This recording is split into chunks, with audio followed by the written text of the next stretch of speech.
नमो नमः। संस्कृतकक्षायां भवतीनां च स्वागतम्। अहम् अस्मि अशोककुमारः। अद्य वयं सेमुषि द्वितीयभागस्य पञ्चमं पाठं पठिष्यामः। अस्य पाठस्य शीर्षकम् अस्ति जननी तुल्यवत्सला।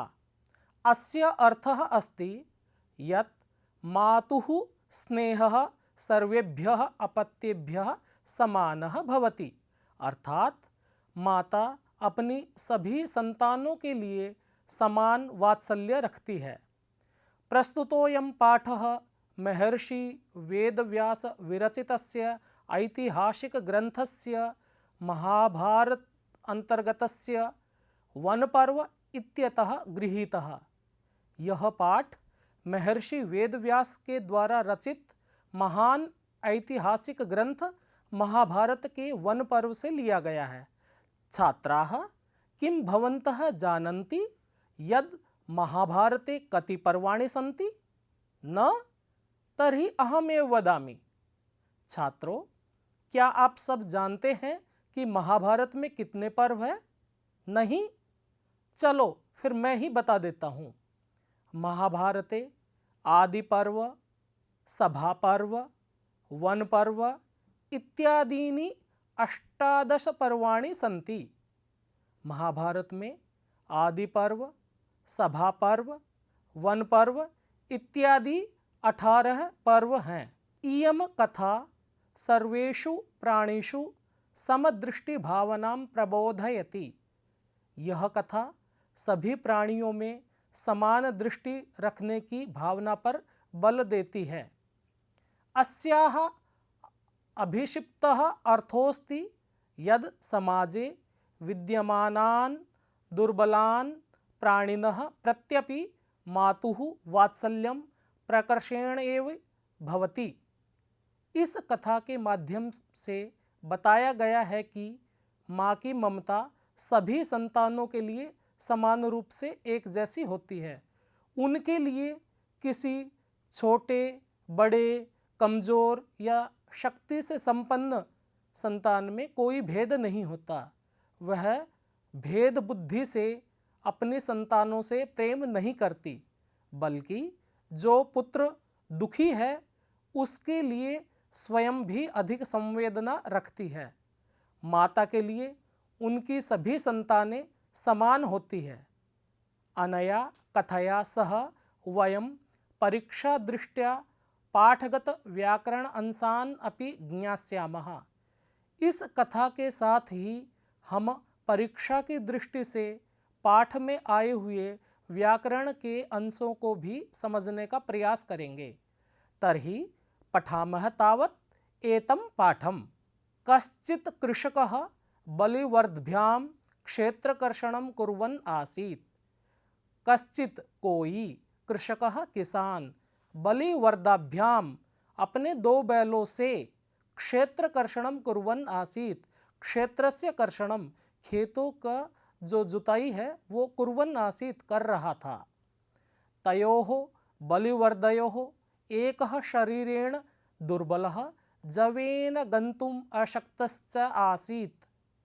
उन दोनों बैलों में से एक शरीर से कमजोर बैल तीव्र गति से अर्थात तेज चलने में असमर्थ था। अतः कृषकः तं दुर्बलं वृषभं तोदनेन न्युद्यमानः अवर्तत। अतः इसलिए कृषकः, वह किसान, तम दुर्बलम वृषभम, तम उस दुर्बलम कमजोर वृषभम, वृषभ को, बैल को। बच्चों, यहाँ पे जो दुर्बल शब्द है ये वृषभ शब्द का विशेषण है। तो उस कमजोर बैल को तोदनेन, जबरदस्ती उसको पुश करते हुए, उसको धक्का मारते हुए, नुद्यमानः अवर्तत, लेके जा रहा था। अतः किसान उस दुर्बल बैल को कष्ट देते हुए हाँक रहा था। सह ऋषभः हलम ऊढ़्वा गंतुम अशक्तः क्षेत्रे पपात। वह बैल हल को वहन करके चलने में असमर्थ होकर क्षेत्रे, खेत में ही, पपात अपतत गिर गया। क्रुद्धः कृषिवलः, क्रुद्धः क्रोधित, कृषिवलः कृषकः। बच्चों यहाँ पे कृषिवलः शब्द कृषक के लिए आया है, किसान के लिए ही आया है। तम उत्थापयितुम, क्रुद्धः कृषिवलः, क्रोधित किसान, तम उसको किसको, उस वृषभ को, उत्थापयितुम उठाने के लिए बहुवारम यत्नम अकरोत, बहुत बार उसने प्रयास किया। अर्थात क्रोधित किसान ने उसे बहुत बार उठाने का प्रयास किया, प्रयत्न किया। तथापि वृषः नोत्थितः, तथापि फिर भी, तथा और अपि दो शब्द यहाँ पे आए हैं। फिर भी वृषः, वृषः अर्थात बलिवर्धः या बैल या वृषभः, ये शब्द बैल के ही पर्यायवाची है। कौन कौन से हैं, फिर से रिपीट कर रहा हूँ, वृषः, वृषभः, बलिवर्धः। तो तथापि वृषः नोत्थितः, फिर भी वो बैल नहीं उठा। भूमौ पतिते स्वपुत्रं दृष्ट्वा सर्वधेनूनां मातुः सुरभेः नेत्राभ्याम अश्रूणि आविराशन। भूमौ पतिते, भूमि पर गिरे हुए, स्वपुत्रम दृष्ट्वा, अपने पुत्र को देख करके, सर्वधेनूनाम मातुः, सभी धेनुओं की माता, सभी गायों की जो माता थी सुरभि, तस्याह नेत्रे, उसकी आंखों में, अश्रूणि आविराशन, उसकी आंखों में आंसू आने लगे, आंसू बहने लगे। सुरभेः इमाम अवस्थाम दृष्ट्वा सुराधिपः ताम अपृच्छत। सुरभेः, सुरभि अर्थात गाय, उसकी इमाम ऐसी, अवस्थाम दृष्ट्वा अवस्था को देख करके, सुराधिपः, सुराणाम अधिपः सुराधिपः, यानी कि देवेंद्र, देवताओं का राजा, देवानाम इंद्र है देवेंद्र, सुराणाम अधिपः सुराधिपः इंद्र, ताम अपृच्छत, इंद्र ने उससे पूछा। सुरभि की इस अवस्था को देख करके देवराज इंद्र ने उससे पूछा, अयि शुभे किम एवं रोदिषि उच्यताम इति, अरे कल्याणकारिणी, ऐसे में क्यों रो रही हो, उच्यताम वद, बताइए। साच, और वह, विनिपातो न वह कश्चित दृश्यते त्रिशाधिप, अहम तो पुत्रम शौचामि तेन रोदिमि कौशिकः। इसका अन्वय देखते हैं। हे त्रिदशाधिप, वह कश्चित विनिपातः न दृश्यते, अहम तो पुत्रम शोचामि, हे कौशिका, अहम तेन रोदिमि। भावार्थः, सा सुरभि, सा अर्थात सा सुरभि धेनु, इंद्रम उक्तवती, इंद्रम अवदत्, यत् अहम कस्यापि दुखम द्रष्टुम न शक्नोमि, मैं तो किसी का भी दुख नहीं देख सकती। अहम तो पुत्रस्य पतनम दृष्ट्वा शोकम करोमि, मैं तो अपने पुत्र का पतन देख करके, उसको गिरा हुआ देख करके शोक कर रही हूँ। तस्मात् कारणात् अहम रोदिमि, इसलिए मैं रो रही हूँ। भाव है इसका, वह कहती है, देवराज इंद्र, मुझे किसी का कष्ट देखा नहीं जाता, मैं उस पुत्र के लिए सोच रही हूँ।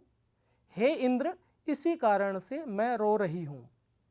भो वास्व पुत्रस्य दैन्यम दृष्ट्वा अहम रोदिमि, पुत्रस्य, हे वासव, हे इंद्र, पुत्रस्य, अपने पुत्र की, दैन्यम, दीन अवस्था को, दृष्ट्वा, देख करके, अहम रोदिमि, मैं रो रही हूँ।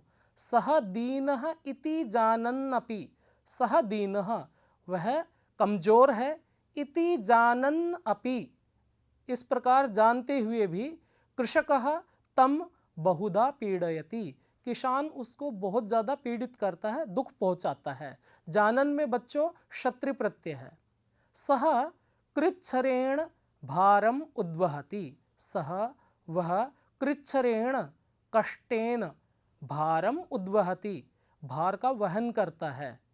इतरम इव धुरम वोढ़ुम सह न शक्नोति, इतरम इव, जो अन्य बैल है, दोनों बैलों में से एक कमजोर है बच्चों, तो वो कह रही है इंद्र को, सुरभि, देवताओं के जो धेनुओं की जो माता है, वो कह रही हैं कि वह तो जो कमजोर है वह तो इतरम इव दूसरे जो बैल के समान, धुरम जो जुआ है उसके ऊपर रखा हुआ है, हल है, उसको वोढ़ुम न शक्नोति, उसको वह वहन नहीं कर सकता, उसको वह खींचने में असमर्थ है।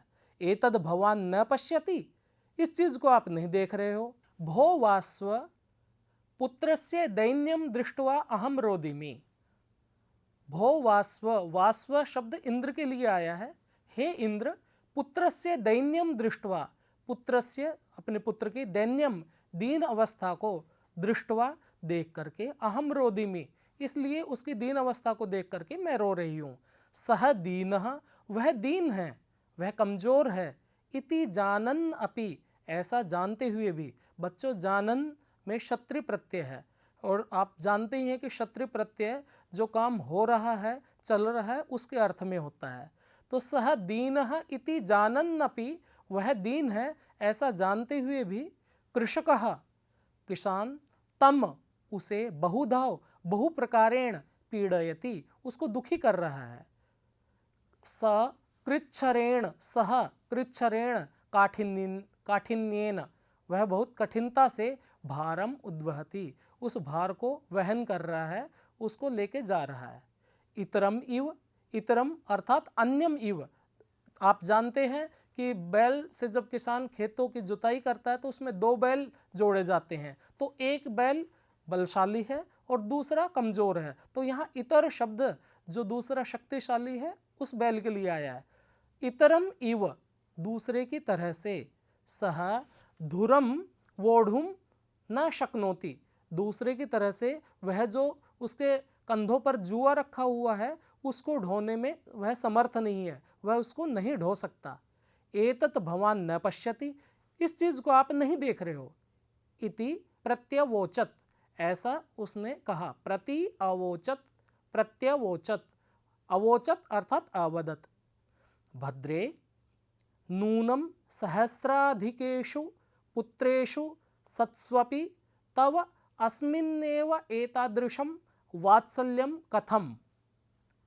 भद्रे, हे कल्याणकारिणी, हे भद्र, नूनम निश्चय ही, सहस्राधिकेषु पुत्रेषु हजारों पुत्रों के होने पर भी, सत्सु अपि होने पर भी, तव अस्मिन एव इसमें ही, तव तुम्हारा, अस्मिन एव इसी में ही, एतादृशम वात्सल्यम कथम ऐसा वात्सल्य क्यों है। बच्चों, यहाँ सहस्रों की बात क्यों कही गई है? क्योंकि जो गायों की माता सुरभि है उसके लिए तो पृथ्वी लोक पर जितने भी और दूसरे लोकों में जो भी गाय हैं वो सारे उसके अपने वत्स हैं, उनके अपने बच्चे हैं। तो उसी बात को इंद्र कह रहा है कि हजारों पुत्रों के होते हुए भी तब तुम्हारी अस्मिन एव इस ही पुत्र में एतादृशम वात्सल्यम कथम ऐसा वात्सल्य क्यों है, अर्थात इसी से ही इतना स्नेह क्यों है। आपके तो हजारों पुत्र हैं, इस संतानें हैं।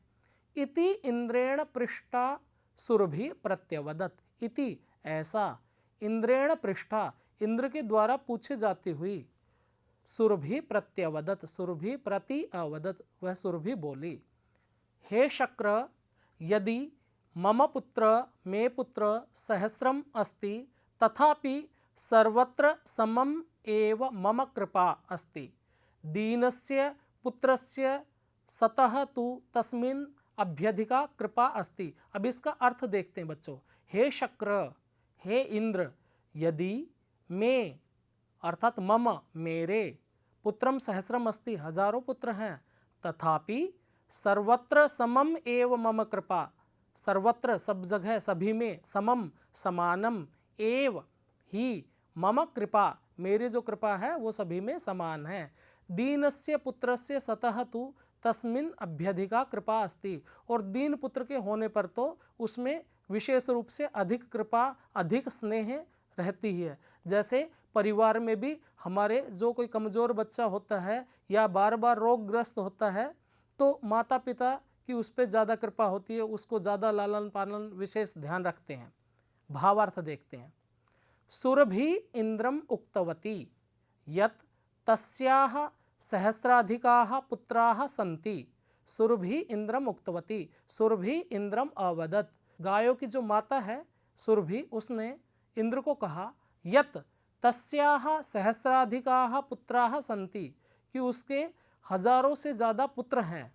चेत तेषु अपि, उनमें भी सर्वत्र समानम वात्सल्यम अस्ति, सभी में उनका वात्सल्य तो समान है। परंतु कश्चन दीन पुत्रः अस्ति, यदि कोई कमजोर बेटा है, चेत तस्मिन् सुरभेः कृपा अधिका अस्ति, तो उसमें सुरभि की कृपा अधिक ही है। बहुन्यपत्यानि में संति इति सत्यम, बहुनी अपत्यानि। बच्चों यहाँ यण संधि है, बहुनी में छोटी ई है और अपत्यानि का अ मिल करके और ई के स्थान पर यह हो गया, बहुनी अपत्यानि। अपत्यानि का विशेषण बहुनी, बहुनी अपत्यानि। अपत्यानि जैसे बताया था संतानें, मेरी बहुत सी संतानें, में बहुनी अपत्यानि संति, मेरी बहुत सी संतानें हैं। इति सत्यम, यह बात तो सत्य है। तथापि अहम एतस्मिन् पुत्रे, तथाप्यहम, तथापि अहम, फिर भी मैं, एतस्मिन् पुत्रे, इस पुत्र में, विशिष्य विशेष रूप से, आत्मवेदनाम अनुभवामि, कष्ट का अनुभव कर रही हूँ, इसके लिए मैं कष्ट का अनुभव कर रही हूँ। यतो ही अयम अन्येभ्यो दुर्बलः, यतो ही क्योंकि अयम यह अन्येभ्यः दुर्बलः दूसरों से कमजोर है, दुर्बलः बलहीनः। सर्वेषु अपत्येषु जननी तुल्यवत्सला एव, सर्वेषु अपत्येषु, सभी अपत्यों में, संतानों में, जननी माता जो होती है, तुल्यवत्सला एव, समान वत्सल वाली होती है, समान स्नेह करने वाली होती है। तथापि दुर्बले सुते मातुः अभ्यधिका कृपा सहजैव, तथापि फिर भी दुर्बले सुते, दुर्बल जो कमजोर बेटा है उसमें, मातुः माता की, कृपा जो कृपा होती है, अभ्यधिका बहुत ज़्यादा होती है, सहजा एव सहजैव, और सहज होती है, स्वाभाविक रूप से होती है। इति सुरभि वचनम श्रुत्वा, सुरभेः वचनम सुरभि वचनम, सुरभि के वचन को सुन करके, भृशम विस्मितस्याखण्डलस्यापि, विस्मितस्य आश्चर्यचकितस्य, आखंडलस्य, आखंडल शब्द बच्चों यहाँ इंद्र के लिए आया है, तो बहुत ज़्यादा हैरान होते हुए उस इंद्र का हृदय, हृदयम अद्रवत, हृदयम अपि, उसका हृदय भी अद्रवत, द्रवीभूत हो गया, उसका मन भी भर आया, वो भी दुखी हो गया। स च ताम एव असांत्वयत, सह वह, ताम, ताम शब्द यहाँ सुरभि के लिए आया है, वह उस सुरभि को सांत्वना देते हुए कहता है, गच्छ वत्से, जाओ बेटी, जाओ पुत्री, सर्वम भद्रम जायेत, सर्वम, सर्वम अपि भद्रम, सम्यक जायेत होगा, सब कुछ ठीक हो जाएगा, सब कल्याणप्रद हो जाएगा। ऐचिरादेव, ऐचिरात एव, थोड़े ही समय के बाद में, चंडवातेन, चंड बहुत तेज, प्रउपसर्ग जोड़ देते तो बच्चों प्रचंड शब्द हो जाता है, प्रचंड आपने सुना होगा। तो ऐचिरात एव, अचिरादेव में ऐचिरात, त वर्ग का पहला वर्ण था और बाद में स्वर आने पर त का द हो गया था, तो ऐचिरादेव शीघ्र ही, चंडवातेन, तेज हवाओं से, मेघ रवैश्च, तेज हवाओं के द्वारा, मेघ जो बादल है वो, रवैश्च ध्वनि के साथ में, प्रवर्षः समजायतः, बरसना शुरू कर दिया। लोकानां पश्यताम एव, सर्वत्र जलोपप्लवः संजातः, लोकानां लोगों के, पश्यताम एव देखते देखते ही, सर्वत्र सब जगह, जल उपप्लवः बाढ़ की जैसे जो स्थिति हो जाती है, संजातः हो गया, सब जगह पानी भर गया। कृषकः वह किसान, हर्षातिरेकेण, हर्षस्य अतिरेकेण, प्रसन्नता की अधिकता से, कर्षण विमुखः सन्, कर्षण जो खेत की जुताई कर रहा था उससे विमुख होकर के, अर्थात उस काम को छोड़ करके, वृषभौ नीत्वा, दोनों बैलों को लेकर के, गृहम अगात, अगात अगच्छत, वह घर चला गया। अपत्येषु च सर्वेषु जननी तुल्यवत्सला, पुत्रे दीने सा माता कृपार्ध हृदया भवेत्। अन्वयः। सर्वेषु अपत्येषु जननी तुल्यवत्सला भवति, सा माता तु दीने पुत्रे कृपार्ध हृदया भवेत्। अर्थात जननी सर्वेषु पुत्रेषु, जननी माता सर्वेषु पुत्रेषु, सभी पुत्रों में समान रूपेण स्नेह युक्ता भवति, समान रूप से स्नेह करने वाली होती है। परंतु तस्याः कश्चन पुत्रः दीनः अस्ति, तस्याः उसका कश्चन पुत्रः कोई पुत्र दीनः अस्ति, यदि दीन है, दुर्बल है, चेत यदि तस्मिन् विषये उस विषय में सा विशेष रूपेण वह विशेष रूप से कृपा युक्त हृदया भवति, कृपा से युक्त हृदय वाली हो जाती है। छात्रों, आज के इस भाग में हमने महाभारत के वन पर्व से लिए गए इस पाठ जननी तुल्यवत्सला को पढ़ा। इस पाठ में हमने जाना कि एक किसान बैलों से खेतों की जुताई कर रहा था। एक बैल कमजोर होने के कारण तेज नहीं चल पा रहा था, तो क्रोधित होकर किसान उसको बलपूर्वक खेत जोतने के कार्य में लगाना चाहता है। दुर्बल बैल, क्योंकि वह कमजोर था, इसलिए वह खेत में ही गिर जाता है। और उसकी इस स्थिति को देख करके गायों की माता जो सुरभि है, वह अपने उस पुत्र की दुर्दशा को देख करके दुखी हो जाती है। इंद्र उससे उसके दुखी होने का कारण पूछता है, तो इंद्र के पूछने पर वह अपने पुत्र के कष्ट के विषय में बताती है। इंद्र अपने प्रभाव से वर्षा कर देता है और किसान बैलों को लेकर के प्रसन्नतापूर्वक घर लौट आता है। अगले भाग में हम इस पाठ के अभ्यास और व्याकरण अंशों को पुनः जानेंगे, उनके बारे में विस्तार से पढ़ेंगे। पुनः मिलामः। धन्यवादः।